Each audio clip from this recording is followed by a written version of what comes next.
Assalamualaikum warahmatullahi wabarakatuh. Jumpa lagi di channel YouTube Sahabat Catatan Si Semar, channel yang menyajikan berbagai informasi bagi sahabat, baik itu informasi terkait birokrasi pemerintahan, instansi-instansi yang lain, dan juga masyarakat sendiri ya. Nah, mudah-mudahan ini menjadi sebuah informasi yang bermanfaat bagi sahabat sejarah berada. Kali ini saya akan mencoba mengajak sahabat mereview kegiatan di kantor kecamatan Karangregal kembali ya. Dan ini terlihat kesibukannya. Pada meja kedua nanti akan nah ini terlihat lagi melaksanakan Zoom meeting. Bahkan ini mungkin Dr. Reti dari formulir tersebut dan dari pemeriksaan tersebut orang tersebut boleh menjelaskan terkait tahapan vaksinasi COVID-19 apabila nanti masuknya tunda maka nanti akan diulang pada akhir tahun setelah semua beres divaksin. Terlihat Lalu Ibu Camat juga hadir ya. Oke, kita ikuti. Baru divaksin itu bisa nggak berperilaku seperti orang sehat yang lainnya, misalkan puntennya atau berciuman gitu. Nah kalau misalkan ketika ada batasan-batasan yang melarang atau membatasi orang yang telah divaksin untuk melakukan hal-hal tersebut, mungkin kita ini dalam hal ini anggota dan wanita yang bapak-bapaknya telah divaksin ke rumah bisa mengantisipasinya. Itu mungkin yang ingin saya tanyakan. Kemudian yang kedua tadi dokter menyampaikan ketika kita sudah divaksin itu kita akan mendapatkan sertifikat ya dokter. Nah yang tanyakan fungsi sertifikat ini sejauh mana gitu. Kalau hanya sifatnya penghargaan mungkin kita nanti bisa saja ya enggak Bu, aduh ya manfaat yang lainnya misalkan fasilitas asuransi kesehatan mandiri atau mungkin perlakuan ya akan beda. Itu mungkin dokter yang kemudian yang kaitan dengan sertifikat ini ada expiry enggak gitu ya Bu. Yang saya tanyakan terima kasih. Assalamualaikum warahmatullahi wabarakatuh. Waalaikumsalam. Terima kasih DWP Jamani. Sama ini Jamani juga ya pernah nyumbang untuk COVID-1. Alhamdulillah ya sekarang sudah kondusif. Tapi kemarin sempat ini. Tapi alhamdulillah terima kasih Bu jajaran DWP Jamani sebagai sekali pimpinan. Baik Jamani pertama Jamani ya. Alhamdulillah sekarang sudah baik jalan lanjut menjawab ya. Yang pertama tentang apakah orang yang sudah divaksin boleh berperilaku seperti biasa? Itu sesungguhnya begini ya Bu. Jadi dengan pemberian tadi saya jelaskan vaksin yang dimasukkan, tubuh kita memang telah memiliki antigen. Tetapi apabila kita tetap melanggar, tidak memakai masker, tidak menjaga jarak, dan tidak mencuci tangan, itu tetap tidak akan membantu. Jadi untuk berperilaku normal seperti biasa tentu saja tidak. Tetapi kita yakinkan bahwa virus yang ada di dalam tubuh itu sudah mati, jadi tidak akan menularkan. Walaupun ada di dalam tubuh kita tidak akan menularkan. Lalu aktivitas lainnya tadi, karena seperti kita ketahui bahwa virus ini penularannya melalui droplet atau percikan ludah. Jadi itu tetap Bu, memakai masker itu harus tetap. Apabila ada keluhan batuk pilek, saja harus berobat ke dokter. Kita tidak bisa samsa atau semena-mena berperilaku seperti yang melakukan rapid test dahulu atau pemeriksaan PCR dahulu sebelum divaksin. Tetapi untuk saat ini dari pihak Kemenkesnya hanya cukup dengan screening dan pemeriksaan tensi saja.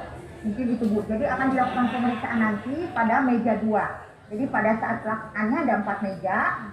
Di meja 2 akan ditentukan apakah orang tersebut berhak menerima vaksin atau tidak. Itu Bu mungkin. Silakan yang lainnya. Ya, saya dulu dari DWP Cekda. Ya Bu, mangga. Ya terima kasih atas kesempatannya Bu Dokter. Ya, terima kasih kepada Ibu Ketua DWP yang telah memfasilitasi ini, mensosialisasikan mengenai vaksin, dan kami dengan arahan Bu Dokter tadi sangat apresiasi sekali Bu Dokter. Ada beberapa yang saya tanyakan Bu. Pertama adalah bahwa vaksin ini kalau saya amati itu ya ini hanya untuk orang dewasa ya Dok ya? Sekarang itu sudah ada ini Bu penelitian baru. Awalnya memang untuk orang dewasa, tapi sekarang sudah ada penelitian baru bahwa vaksin diberikan dari mulai usia 18 sampai dengan tak terhingga, tetapi tentu saja dengan screening. Jadi sekarang mulai 18 tahun. Maksud saya begini, kan yang lebih rentan juga kan orang tua dengan anak-anak ya Dok ya. Nah ya betul, mungkin ya perlu perhatiannya karena masyarakat kita juga ini bukan hanya orang produktif saja, tapi anak-anak juga rentan dan juga orang tua juga rentan. Kemudian yang kedua Dok, nah apakah vaksin COVID ini untuk ibu-ibu menyusui apakah aman atau tidak, dan juga ibu hamil ya Dok ya? Ya. Kemudian yang ketiga Dok ya. Tadi dokter mengatakan saya hanya menulis 3 ya bahwa vaksin ini tujuannya adalah mencapai kekebalan ya Dok ya, yang melindungi dan juga menjaga produktivitas. Nah di sini kelemahan vaksin ini justru saya tadi baca dari pendapat Profesor Indra ya Bu ya, bahwa ini tidak menjamin 100%. Ke masyarakat perlu disosialisasikan agar masyarakat kecewa pada saat masyarakat nanti mengadakan vaksinasi. Ini loh kelemahannya gitu ya, supaya masyarakat berjaga-jaga ya. Nah, kemudian juga apakah dengan berlakukannya vaksin kan akan berhubungan Dok, manakala misalnya sudah dijelaskan bahwa vaksin ini tidak menjamin 100%. Nah ini kita jangan menutup kemungkinan karena kita pun tidak mengadakan riset kan terhadap itu. Kita juga baru menduga-duga, bahkan kita berhipotesis juga kita tidak ya, karena ini orang lain yang melakukan ini dan kita ini tidak menjamin kebenarannya 100% dan kita tidak mengadakan penelitian secara langsung kita dalam tanda kutip kita ya, tapi orang-orang yang sudah mempunyai kompetensi yang bagus di dalam penelitian mungkin ini mengadakan penelitian ya Dok ya. Jadi karena karena setelah vaksin ini mungkin animo masyarakat nanti akan membuat semacam ya nggak usah menjaga jarak atau misalnya memakai masker ya atau dan lain sebagainya. Nah ini akan membuat masyarakat berkumpul kembali, yang mana tadi dikatakan ini bukan lagi rahasia umum, Pak Ridwan Kamil mengatakan bahwa Kabupaten Tasikmalaya itu paling tidak disiplin ya betul. Untuk memakai masker. Ya demikian Dok, terima kasih sebelumnya. Ya. Sama-sama Ibu. Terima kasih Ibu dari Setda, dari DWP Set. Mungkin ada 4 pertanyaan yang bisa saya tangkap ya Bu. Yang pertama terkait orang tua dan anak-anak. Jadi dari seperti kita ketahui bahwa COVID ini ilmu baru, tentu saja itu ilmunya berubah-berubah per 3 bulan berubah, harus tindakannya begini, laksana begini, terutama untuk vaksin. Ketika vaksin awal lahir hanya dikhususkan untuk 18 tahun sampai dengan pralansia, artinya di bawah 60. Tetapi sekarang Bu, untuk vaksin 18 sampai dengan tidak terbatas waktu, tetapi harus dengan proses screening. Jadi walaupun remaja umur 18, kalau screeningnya tidak lolos, tidak boleh diberikan vaksin. Lalu bagaimana nih antisipasi? Betul sekali, apalagi lansia yang komorbid. Komorbid di sini yaitu artinya orang yang memiliki penyakit-penyakit, misalnya hipertensi, darah tinggi, penyakit lainnya, lalu asma, sesak dan sering lelah badan atau kecapean, itu yang tidak boleh divaksin. Bagaimana itu? Sementara ini antisipasinya hanya dengan untuk anak-anak di bawah 5 tahun WHO tidak boleh memakai masker, kata WHO, apalagi untuk balita. Antisipasi pertama yang harus kita lakukan, tidak membawa anak tersebut ke tempat keramaian. Jadi wayahna mun urang piknik atau ke pasar tekeng dicanda itu Bu. antisipasi sementara. Lalu jangan disatukan anak tersebut dengan yang sakit, apalagi dengan yang terkonfirmasi. Sementara itu solusi dari pemerintah. Lalu untuk lansia, mungkin selain remaja yang tidak divaksin, dengan cara memakai masker, menjaga jarak dan mencuci tangan. Oh iya sekalian Bu, saya sosialisasikan bahwa pemakaian masker itu ternyata ada syaratnya Bu. Masker yang saya pakai ini disebut masker bedah. Masker bedah ini hanya bisa dipakai 1 kali sehari, diganti setiap 8 jam Bu. Jadi kalau sudah 8 jam, sudah tidak efektif, harus dibuang dan diganti.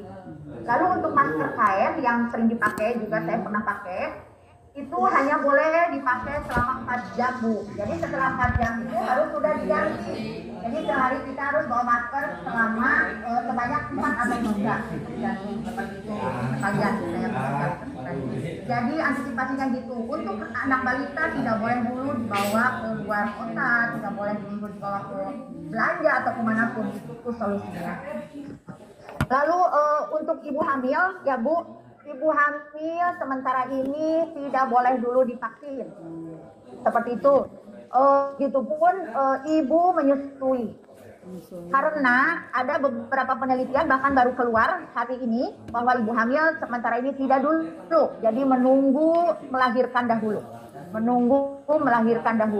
Tetapi untuk ibu menyusui pada saat postpartum mungkin ya selama 40 hari itu tidak boleh dulu. Lalu mudah-mudahan nanti ada ilmu baru lagi, tetapi sementara itu tidak boleh. Lalu bagaimana antisipasinya? Menjaga imunitas, tetap bahagia, memakai masker, menjaga jarak dan mencuci tangan. Dan tetap di rumah saja apabila tidak penting-penting banget untuk keluar. Nah, betul Bu, tadi ada salah satu teman sejawat saya mengatakan bahwa vaksin ini tidak 100%, betul sekali. Kami akan sudah berusaha dengan melebarkan jejaring untuk melakukan terus sosialisasi selain vaksin, untuk melakukan memakai masker, menjaga jarak dan mencuci tangan. Dan kami akan setelah meminta bantuan juga kepada ibu kader dan sekarang juga kepada ibu-ibu yang hadir di sini, ibu Dharma Wanita semua dan membantu kami mensosialisasikan terkait penyakit. Iya sahabat catatan Sisemar, mungkin dan itu harus sampai di dijadikan sini PR dulu bersama kita untuk mengikuti pencegahan. Zoom meeting. Dan alhamdulillah Yang penting mungkin intinya bisa kita pahami ya tentang bagaimana penerapan daripada vaksinasi COVID-19. Oke, sahabat, sampai di sini. Assalamualaikum warahmatullahi wabarakatuh.